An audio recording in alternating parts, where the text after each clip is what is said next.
Vamos a orar. Señor, te damos gracias una vez más. Gracias por este día, gracias por esta oportunidad. Y Señor, agradeciéndote todas tus bondades, nuevamente suplicamos tu ayuda, tu auxilio para poder aprender, Señor, de ti. Bendice por favor esta lección, que tú dispongas, Señor, nuestro corazón y nos ayudes a disponer nuestro corazón a aprender de ti, que sea para crecimiento, para madurez. Y también, Señor, para aquella persona que todavía no te conoce como Salvador, que el Evangelio resplandezca en su corazón. Ayúdame, te lo ruego. Necesito de ti, por favor, de mi mente, corazón y boca. Quita toda palabra inútil que no tenga que ver con esta lección. Ayúdame a tener, Señor, hilación de ideas y poder compartir esta lección, Señor.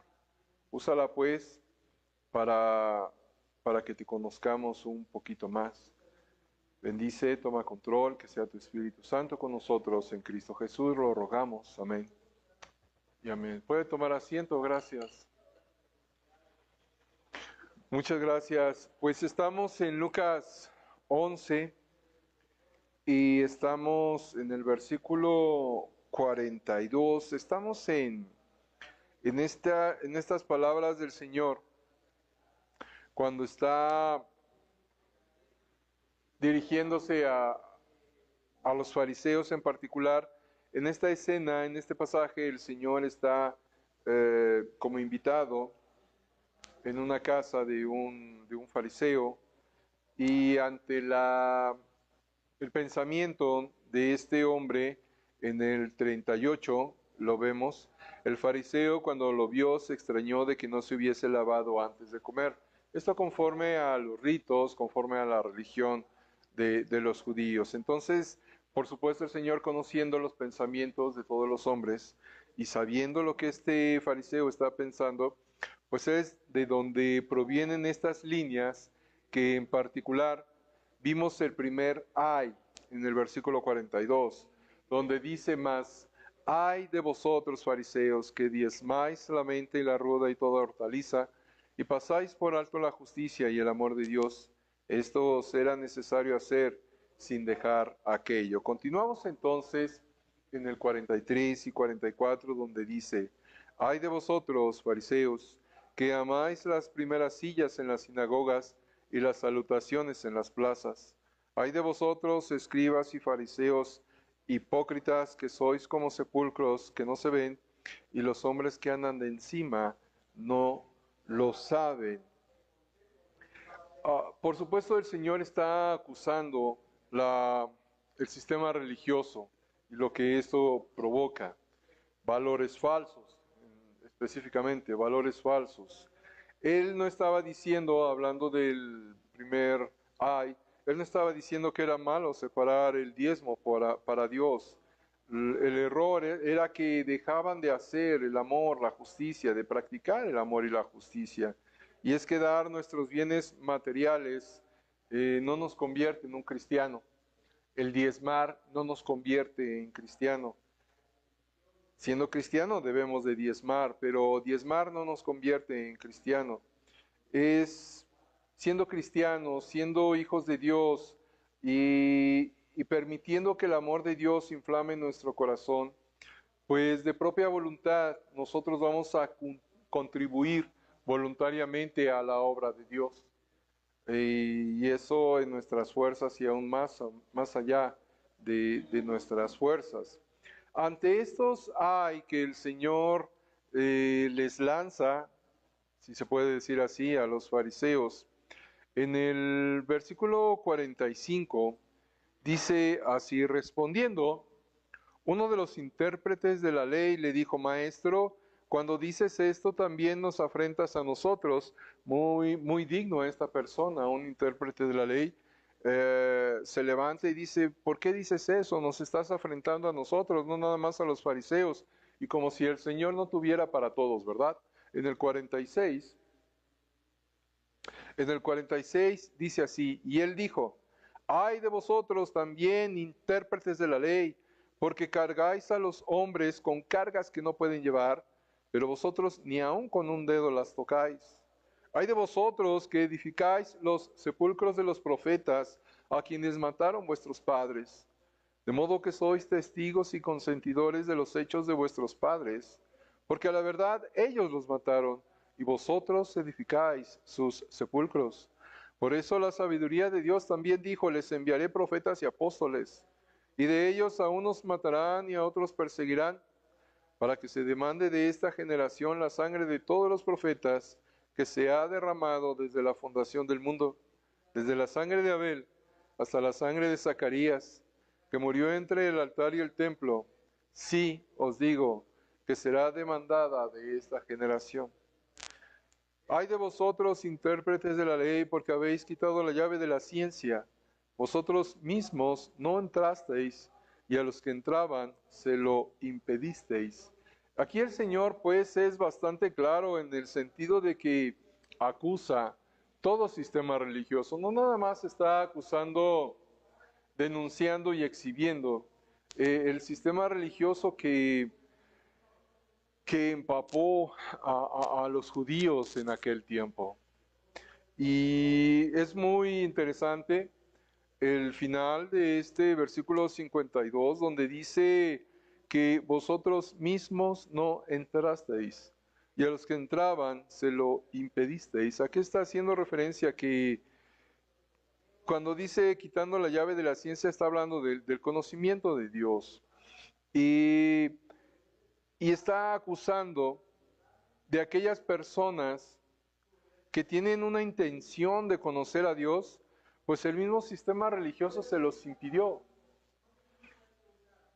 No nada más los religiosos rechazaron a Dios al adoptar este sistema, sino que a todos aquellos que quisieron buscar a Dios, pues se lo impidieron. Hay otro pasaje donde el Señor acusa creo que es a los fariseos, en donde dice, en donde menciona que hicieron a los hombres 2 veces hijos del infierno. Uno por naturaleza y otro porque no los dejaron entrar. Y hermanos, en este sentido, pues a mí me gustaría mencionar de que si tú eres cristiano, si tú conoces el Evangelio y has creído en el Evangelio, qué bendición, gracias a Dios, nuestro nombre está escrito en el libro de la vida.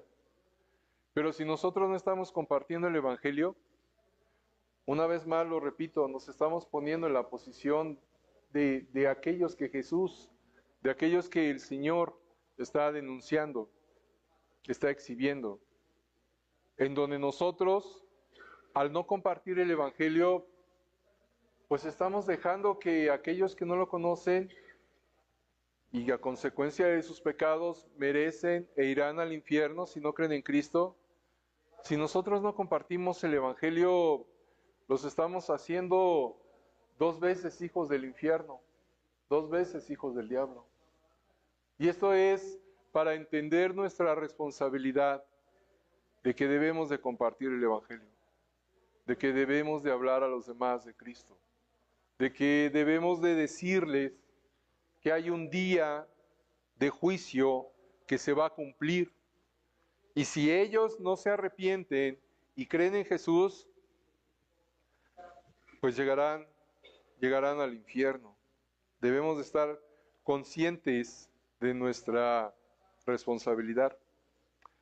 La actitud del Señor, pues, frente a los líderes religiosos, constituyó y constituye una advertencia para todos los tiempos, no nada más para ese tiempo en que el Señor estuvo aquí en la tierra físicamente.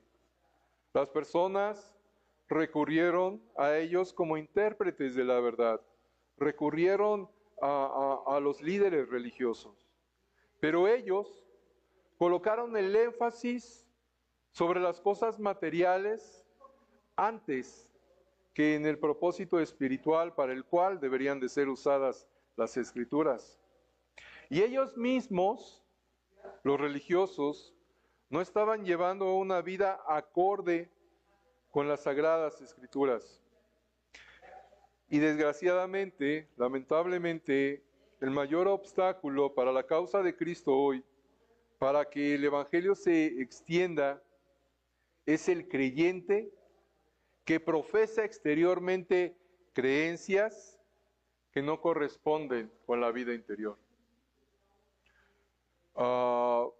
Pasajes anteriores vimos que el Señor está hablando de ellos como sepulcros. Y tristemente,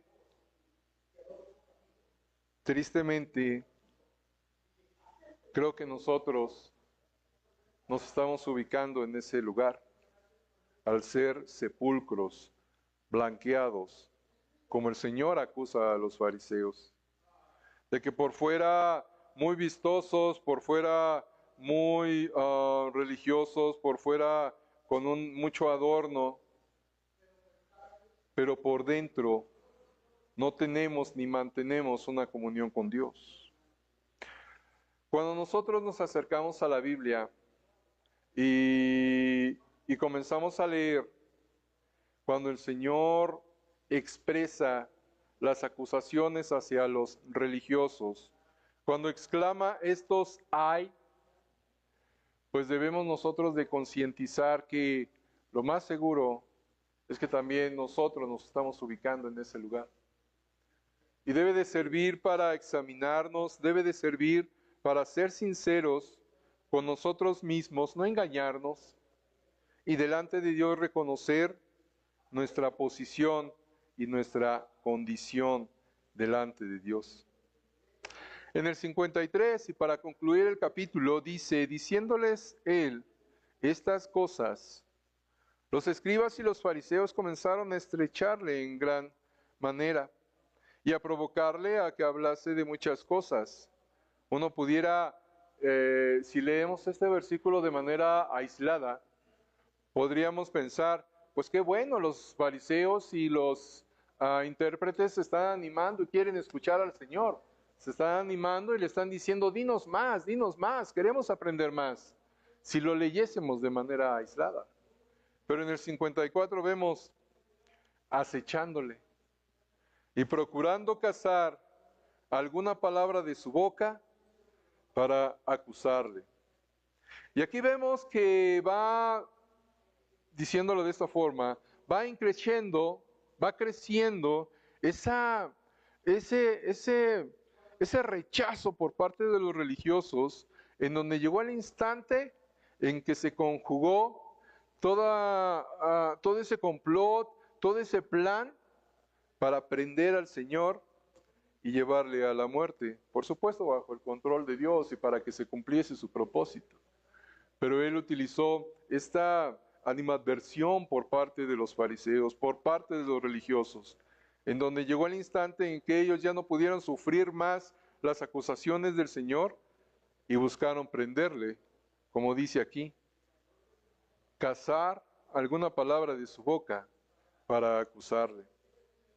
Todo este pasaje, además de algunos otros, pone en evidencia el precio que pagó el Señor por expresar fielmente el mensaje de Dios, su vida.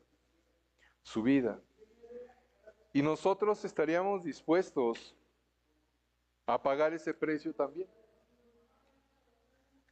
por expresar el mensaje de Dios fielmente.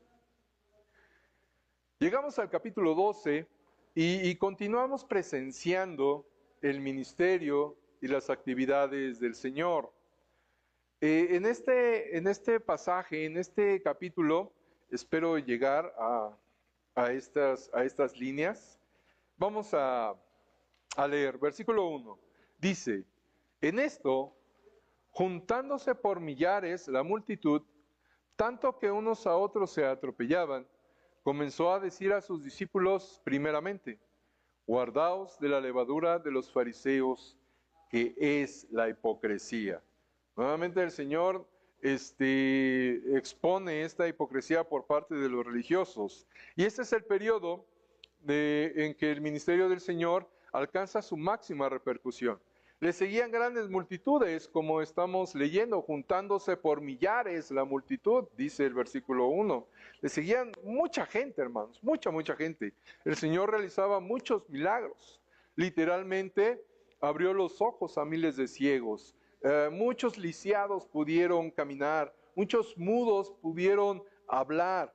En realidad, las multitudes eran tan grandes que resultaría y resultará imposible calcular a cuántas personas sanó el Señor. Es imposible calcular.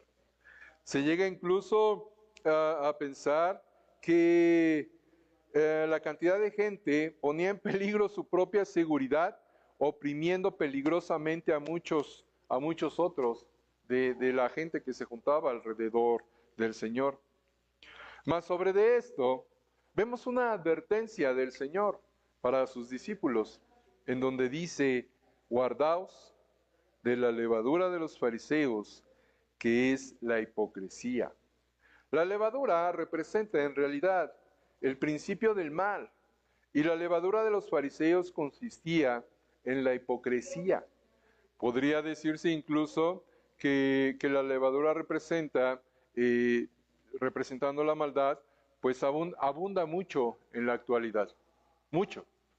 Recordemos las palabras del apóstol Pablo, donde dice un poco de levadura leuda toda la masa. Y habiendo tanta levadura en nuestra sociedad, pues debemos de cuidarnos de caer en los ofrecimientos, en los placeres, en todo lo que ofrece la sociedad, en donde dice, ven, compra, consume, usa, te hace falta esto para que seas feliz, te hace falta esto otro para que tengas una vida plena. Nosotros debemos de tener cuidado y estar apercibidos de no ser seducidos, es la palabra que estaba buscando, ser seducidos por los ofrecimientos de esta sociedad, porque un poco de levadura leuda toda la masa. Versículo 2 de aquí del capítulo 12. Porque nada hay encubierto que no haya de descubrirse, ni oculto que no haya de saberse. Por tanto, todo lo que habéis dicho en tinieblas a la luz se oirá, y lo que habéis hablado al oído en los aposentos se proclamará en las azoteas. Mas os digo, amigos míos, no temáis a los que matan el cuerpo, y después nada más pueden hacer. Pero os enseñaré a quién debéis temer. Temed a aquel que después de haber quitado la vida, tiene poder de echar en el infierno. Sí, os digo, a este temed. ¿Qué nos está diciendo aquí el Señor? ¿Qué advertencia tenemos nosotros con estas palabras por parte de Dios? Para comenzar, en el capítulo 2, nos dice el Señor que todo aquello que hemos hecho en secreto, todo aquello que hemos hecho a escondidas, todo aquello que hemos pensado, dicho, escuchado y visto a escondidas, dice el Señor que se va a saber. Y para serles honestos, hermanos, amigos, pues esto a mí me hace temblar y me preocupa bastante.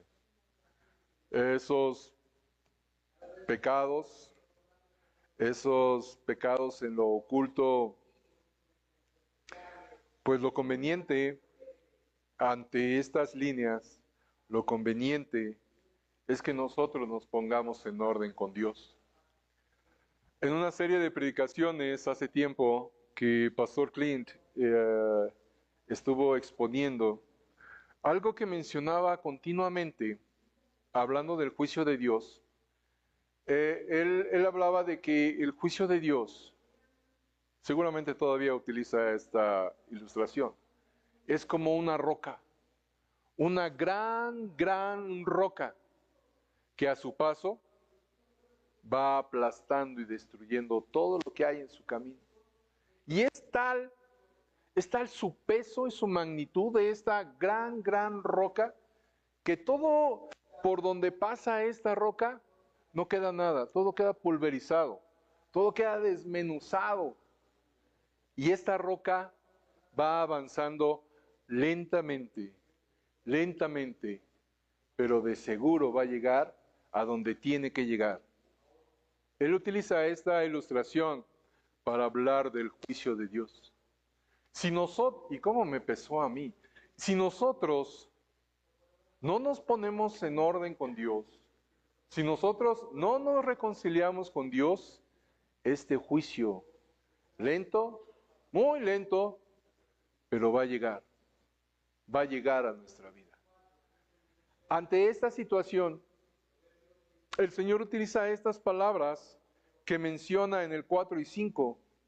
No temáis a los que matan el cuerpo. Señor, pues cómo no, duele. Yo creo que debe de doler, por supuesto debe de doler. Pero de alguna manera vamos a morir. Yo deseo y es mi deseo y le pido al Señor que no me duela mucho, ¿verdad? Que sea algo no tan, no sé cuál es la expresión, algo tan sufrible, que no sufra mucho, Señor, que sea así rápido, todo quiero, ¿verdad? Yo creo que sería nuestro deseo de nosotros, Señor, que no me duela, que sea rápido, así, porque bueno, hay situaciones de enfermedades y cosas en donde se sufre bastante. Pero finalmente todos vamos a morir. Y el Señor aquí nos está mencionando, no temáis a los que matan el cuerpo, porque después de que matan el cuerpo nada más pueden hacer. Pero os enseñaré a quién debéis temer.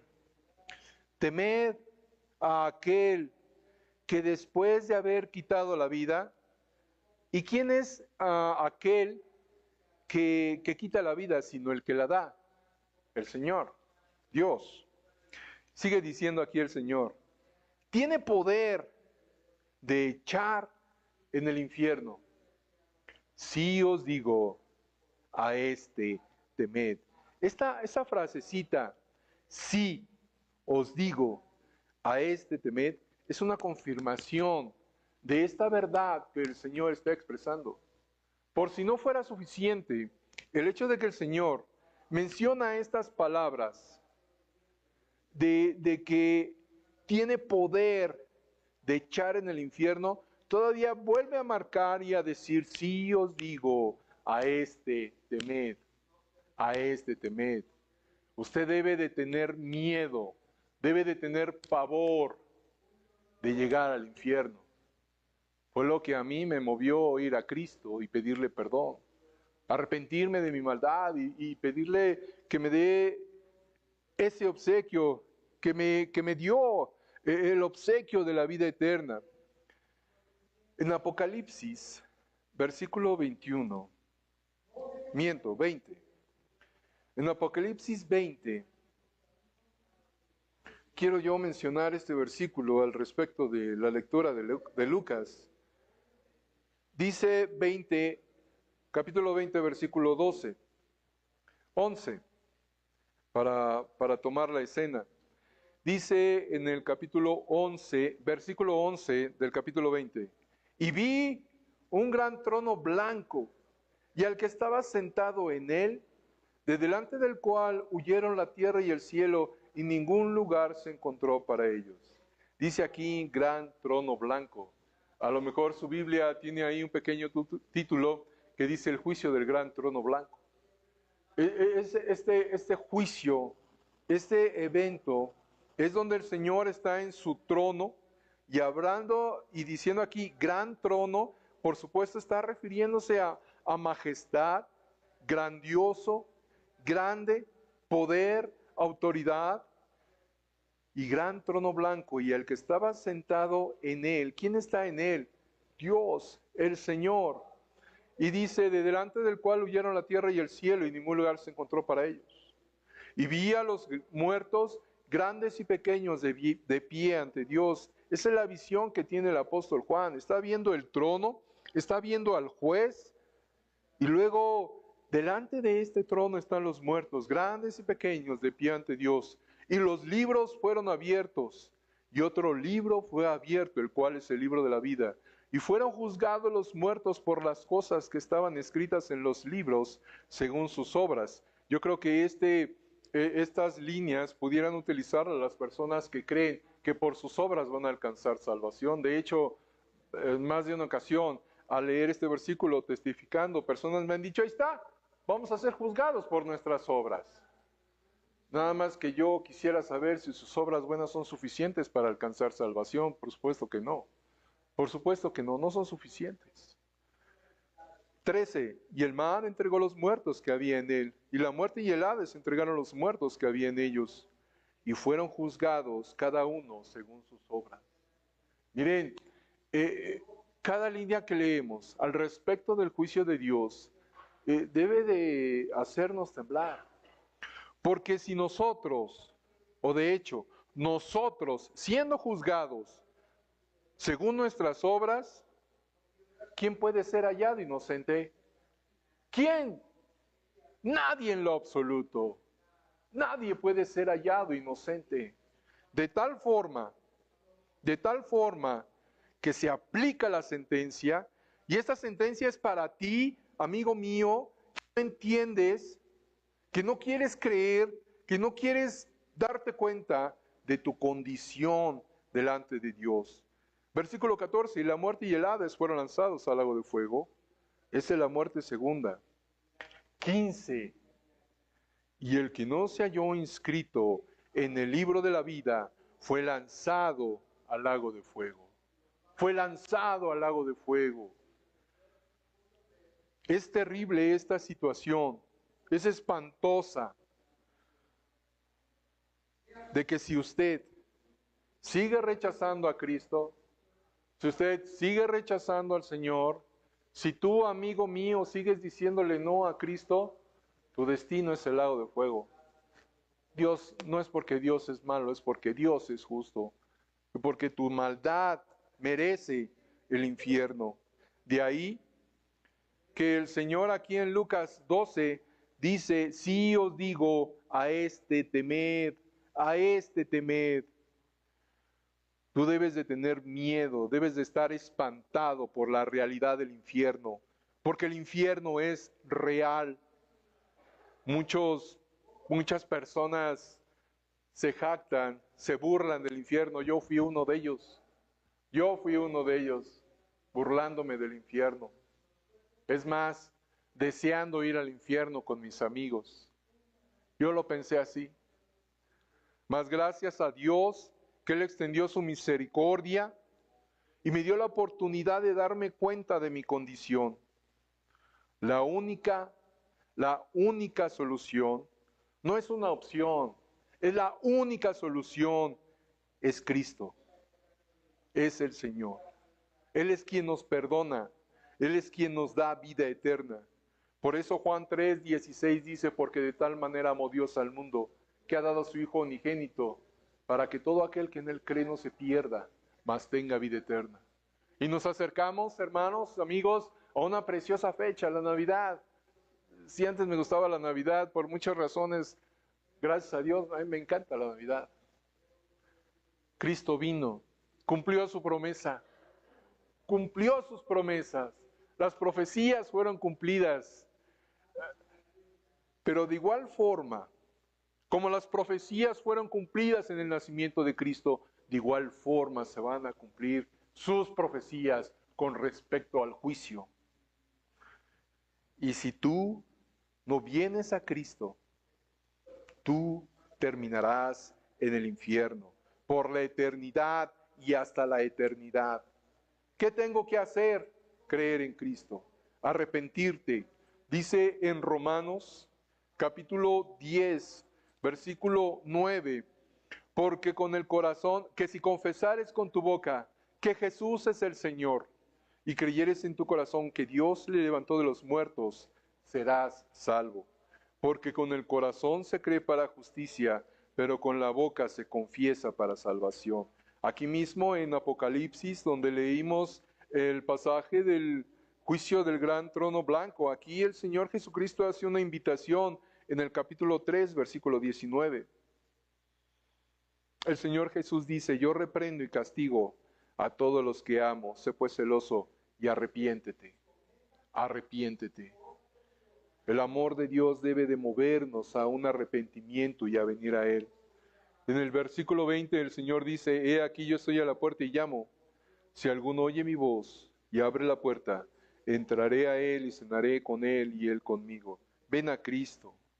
Ven a Cristo. De otra manera tu destino es el infierno. Y vas a terminar en el infierno. Porque tus pecados te merecen el infierno. Porque tus pecados te hacen culpable. No creas que siendo culpable vas a merecer un premio. No creas que siendo culpable vas a ser exento del castigo. Tu destino es el infierno y a menos que vengas a Jesús, terminarás allá. Terminarás allá. Aquí en el capítulo 12, versículos 6 en adelante, todavía el Señor nos habla de esta extensión del amor y la misericordia de Dios. Pero nosotros debemos de responder a este llamado. Tú de voluntad debes de venir a Cristo a arrepentirte y confesarle como Señor, como Dios y como Salvador. Y para nosotros, hermanos, esto es nuevamente un recordatorio de nuestra responsabilidad de compartir el Evangelio. Y un recordatorio de querer tener, de anhelar una vida santa para Dios. Una vida santa para Dios. Una vida apartada del mundo. No digo una vida religiosa, una vida de ascetismo, ahí apartados como ermitaños, no. Una vida que agrade a Dios. Una vida que de veras dé testimonio del Señor. Continuamos la próxima semana, vamos a orar. Señor, te damos gracias por este tiempo. Gracias por la oportunidad de compartir esta lección. Y Señor, que nuestro corazón sea movido a tomar decisiones que te agraden. Esto es, ayúdanos a vivir agradándote.